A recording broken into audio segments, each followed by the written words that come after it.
Picture yourself standing on a windswept plain, the air so cold it stings your cheeks, the horizon a patchwork of ice and stones stretching into the distance.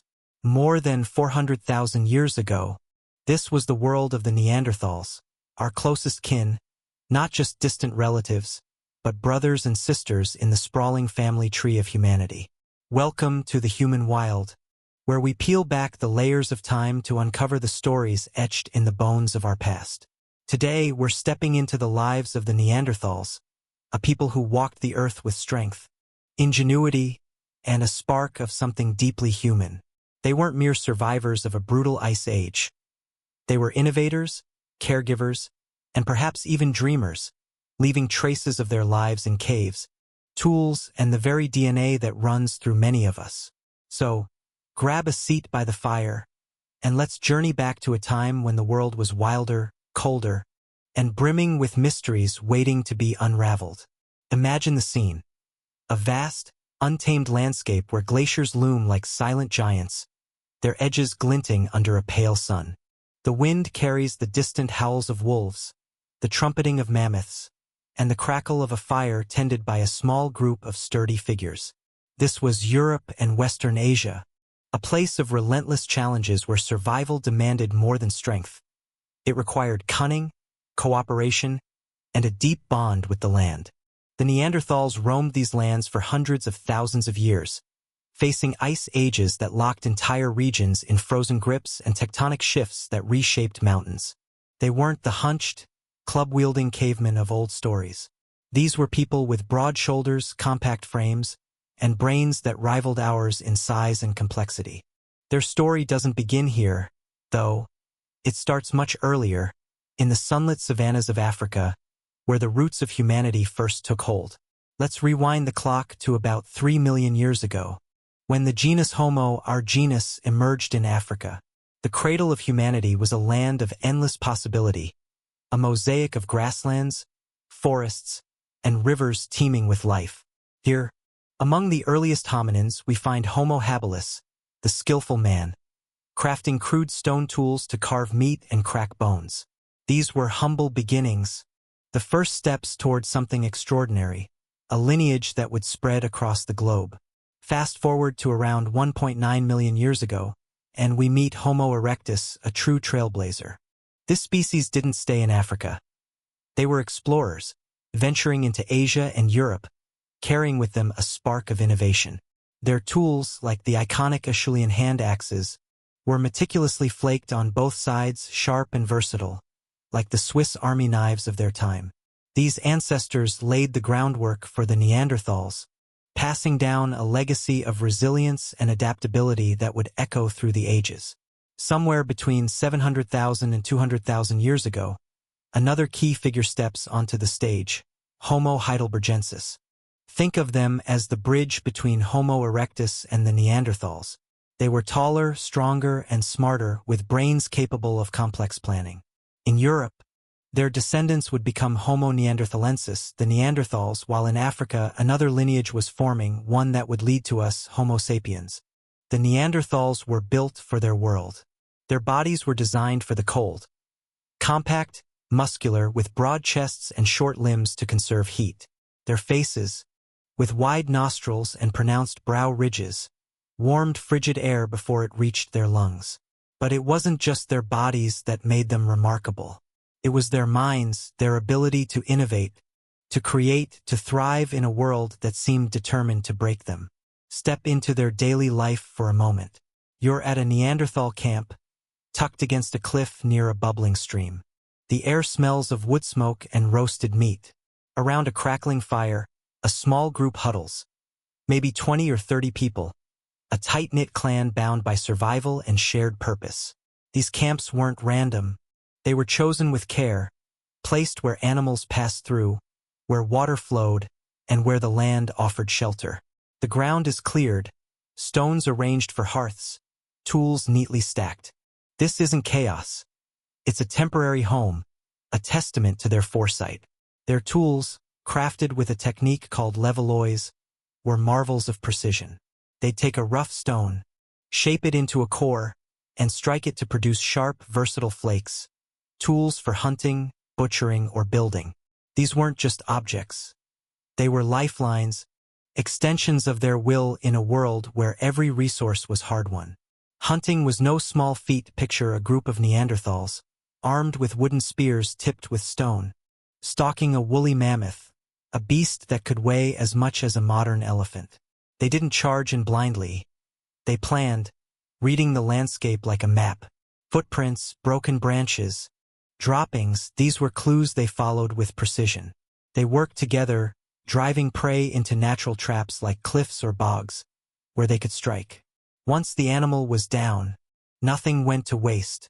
Meat was carved, bones cracked for marrow, hides stripped for clothing. But they weren't just hunters. They foraged for roots, nuts, and berries, and in coastal areas, they fished and gathered shellfish. Their teeth, worn from chewing hides and tough plants, tell us they were resourceful, using every part of their environment. Their social lives were rich, too. Their clans were small, but tightly knit, relying on cooperation to survive. When groups met, rare moments given their sparse population of just 0.02 people per square mile, these encounters were likely joyous. Feasts around roaring fires, laughter echoing through the night, maybe even music or rituals with plants that shifted the mind. These gatherings weren't just social. They were vital, sharing knowledge and genes to keep their clans strong. And then there's the evidence that challenges everything we thought we knew about them. In caves like Shanidar in Iraq and La Chapelle-aux-Saints in France, we've found signs of care. Skeletons with healed fractures, pollen from flowers placed with the dead. These weren't just survivors.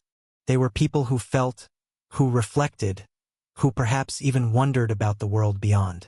Their world was the Pleistocene, a time of wild climate swings. Glaciers could bury entire regions, leaving only pockets of fertile land where herds roamed and plants grew. The Neanderthals adapted, using fire to cook and warm their shelters, building hearths that were the heart of their camps.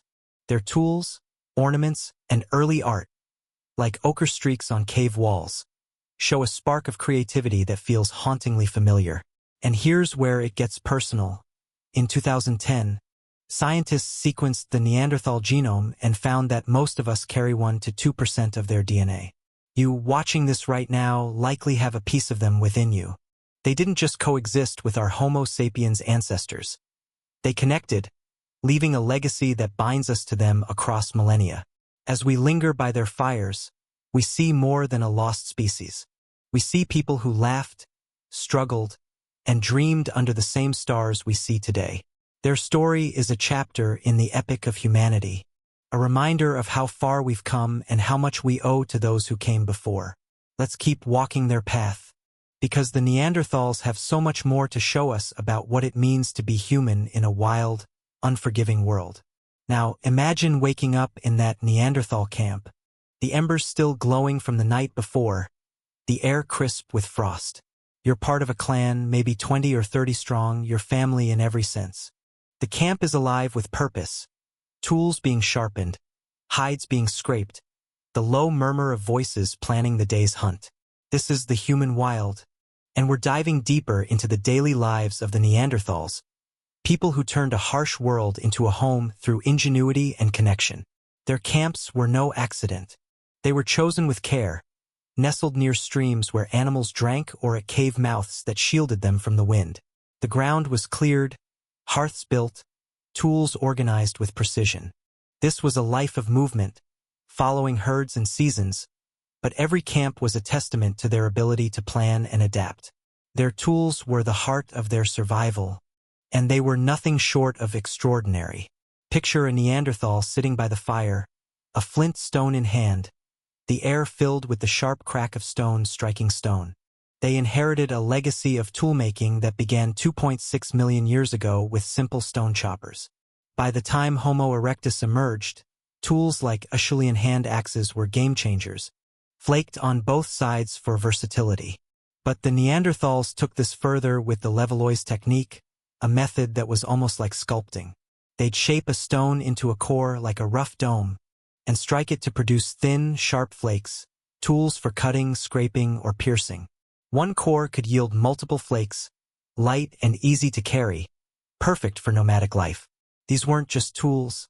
They were innovations, proof of a people who saw potential in every stone. Hunting brought these tools to life. Imagine tracking a woolly rhinoceros, its breath steaming in the cold, its massive bulk shaking the earth. The Neanderthals didn't hunt alone. They worked as a team, reading the landscape like a story. Footprints in the mud, trampled grass, droppings, these were clues they followed with the precision of detectives. They drive animals into traps, cliffs, bogs, or narrow valleys, where they could strike with spears. The Skaaningen spears, found in Germany and over 300,000 years old, were masterpieces, carved from spruce and pine, their tips made from the tree's densest base. Some were curved for close combat, others balanced for throwing up to 65 feet. Modern tests show these spears could fell bison or mammoths, proof of a people who understood physics without knowing the word. The hunt didn't end with the kill. Once the prey was down, the clan got to work. Flint flakes sliced meat into strips, scrapers cleaned hides, cleavers cracked bones for marrow, a nutrient-packed lifeline in winter. Hides were stretched, softened with fat, maybe even smoked to last longer. Nothing was wasted. Their diet was meat-heavy, up to 80% from animals like mammoths, bison, or deer, but they were adaptable. In warmer seasons, they foraged for berries, roots, and nuts, their teeth bearing the marks of starch and tough plants. In coastal areas, they fished and gathered shellfish, cracking open crabs or stunning fish with stones. Their worn teeth used to chew hides, tell us they were hands-on, turning every resource into something useful. Their clans were the backbone of their world. Small, maybe a few dozen strong, they relied on cooperation.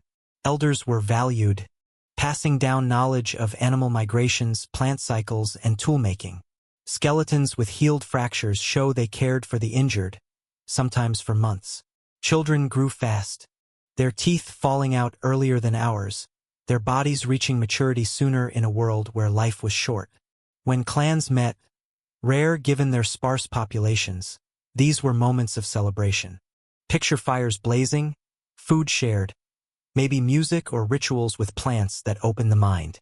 These gatherings shared knowledge and genes, keeping their clans diverse and resilient.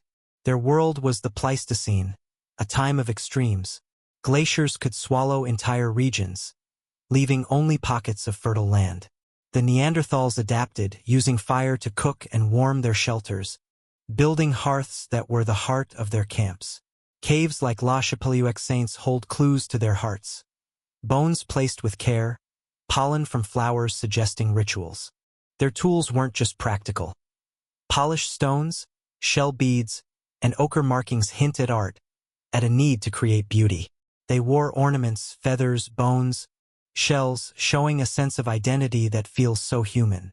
And their clothing, in a world of -40 °F winters, they turned hides into garments, scraping and softening them, maybe tanning them with bark. Their teeth, worn from this work, show the effort it took to survive. What makes them so compelling is how much they mirror us. Their brains, as large as ours, were wired for planning, imagining, feeling. They weren't just surviving. They were living, building a culture of care and creativity. But as Homo sapiens arrived around 45,000 years ago, the Neanderthals faced new pressures. Competition, climate change, and their small populations began to take their toll. Yet they left something behind, in us, in their tools, in the stories we're still uncovering. Their fires still burn in our imagination, urging us to keep exploring their world and what it means to be human. Now, let's step into their workshops, where the air is thick with the scent of chipped stone and burning wood. This is the human wild, and we're diving into the Neanderthals' tools and technology, the heart of their ingenuity. These weren't just rocks and sticks. They were instruments of survival, creativity, and connection to a world that demanded everything they had. Tool-making began millions of years ago, with simple stone choppers that let our ancestors cut meat and crack bones. By Homo erectus time, Acheulean hand axes were a revolution, sharp, versatile, crafted with precision. But the Neanderthals took this to new heights, and their Levallois technique was a game-changer. Picture a Neanderthal shaping a flint core, striking it to produce a flake, thin, sharp, perfect for slicing or scraping. One core could yield multiple tools, light enough to carry across a frozen plain, resharpenable for weeks of use. This was engineering, born from necessity and vision. But stone was only half the story. Wood, fragile and perishable, tells us even more about their skill. In 1994, archaeologists in Skåningen, Germany, found wooden spears over 300,000 years old, carved with a precision that rivals modern craftsmanship. Made from spruce and pine, their tips were crafted from the tree's densest base for strength. Some were curved for close combat, others balanced for throwing, capable of reaching 65 feet with deadly accuracy. Modern replicas show these could take down massive prey, proof of a people who understood aerodynamics intuitively. And it wasn't just spears. Throwing sticks, charred skewers, even handles for stone tools show a people who combined materials with purpose. At Abric-Romani in Spain, travertine preserved impressions of planks, posts, maybe even shovels, tools for digging, building, or purposes we'll never fully know. The Clacton spear, found off England's coast and dated to 420,000 years ago, shows their hunting tech was evolving early. These tools weren't just functional. Some, like polished stones or drilled shells, were decorative, maybe symbolic. At Grotte du Renne in France, beads and pendants suggest a sense of identity or status. Ochre markings, red and yellow streaks on cave walls, hint at art, at a need to express something beyond survival. Their clothing, too, was a craft. In -40 degrees Fahrenheit winters, they turned hides into garments, scraping them with flint, softening them with fat, maybe tanning them with bark to make leather. Their teeth, worn from chewing hides, show the labor it took. In colder regions, they covered up to 90% of their bodies, crafting capes, aprons, even primitive backpacks. A discovery in France takes this further. A 50,000-year-old fragment of braided cord, made from tree bark, shows they worked with plant fibers, creating ropes for traps, nets, or sewing. These weren't accidents. They were innovations, born from a deep understanding of their world. Their brains, as large as ours, were wired for problem-solving, for seeing potential in a stone or a tree. Hunting was dangerous. Skeletons show fractures from close encounters with prey, but their tools made them apex predators. Their high-metabolism bodies needed up to 4,000 calories a day, making every tool, every hunt critical. They adapted to tundras, forests, and coasts, each environment shaping their technology. These tools reflect a people who didn't just react but planned, created, and dreamed. They weren't so different from us, tinkering in our garages, turning raw materials into something more. Their story challenges us to rethink what it means to be human, to see intelligence and creativity as ancient gifts. As we trace their tools, we see the spark of their minds, and it leads us to the heart of their survival, their hunts, their diets, their ability to turn a wild world into a home.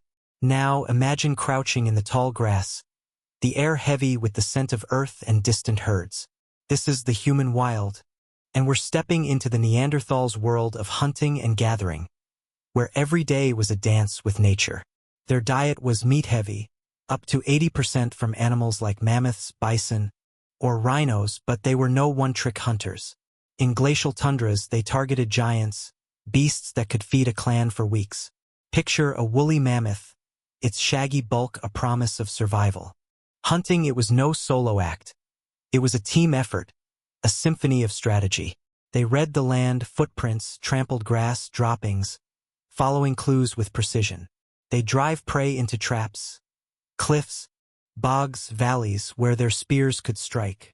The Skåningen spears, with their deadly balance, were built for this, some thrown from a distance, others used in close combat.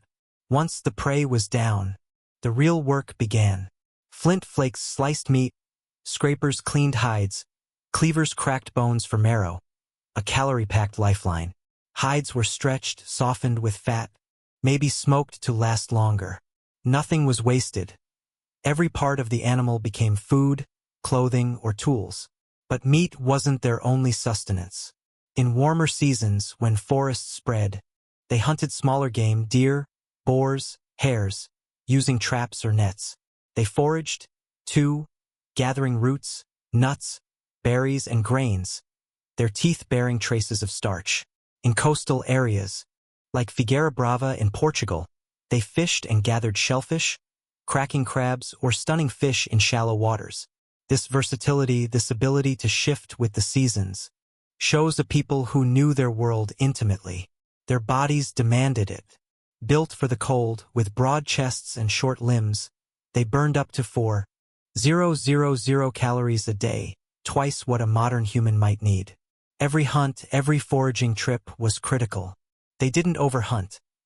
Unlike later humans, they balanced their needs with the land's limits, moving on before depleting resources.